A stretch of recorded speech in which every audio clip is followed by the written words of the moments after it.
বিসমিল্লাহির রহমানির রহিম। ফাজালে সাদাকাত হইতে পর হইতেছে 18। আর যদি তোমরা তোমাদের উপর জুলুমকারীর নিকট হইতে প্রতিশোধ গ্রহণ করো, তবে ওই পরিমাণ প্রতিশোধ গ্রহণ করো যে পরিমাণ তোমাদের সহিত জুলুম করা হইয়াছে। আর এই কারণে যে অন্যরা জুলুমের সূচনা করিয়াছে, অতএব প্রতিশোধ গ্রহণ করিতে যাইয়া তোমরা অতিরিক্ত প্রতিশোধ গ্রহণ করো। এ অধিকার তোমাদের কখনো নাই, আর ইহাও তখন যখন তোমরা প্রতিশোধ লইতে চাও। আর যদি তোমরা সবর করিয়া যাও, তবে উহা সবরকারীদের জন্য অতি উত্তম জিনিস। উহার পর বিশেষভাবে হুজুর সাল্লাল্লাহু আলাইহি ওয়াসাল্লামকে সম্বোধন করা হইয়াছে যে আপন সাহার প্রতিশোধ গ্রহণ করা হইতে ঊর্ধ্বে। এই জন্য আপনি ধৈর্য ধারণ করুন, এবং আপনার এই ধৈর্য ধারণ করা আল্লাহ তাআলার তৌফিকে হইবে।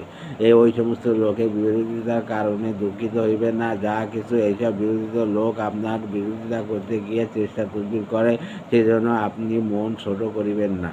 তারা আপনার কিছুই করিতে পারিবে না, কেননা আপনি তাওয়াক্কুল্লাহ ও ইহসানওয়ালা। আল্লাহ তাআলা তাদের সহিত থাকেন যারা মুত্তাকি ও ইহসানকারী। নাহাল 126 থেকে 128।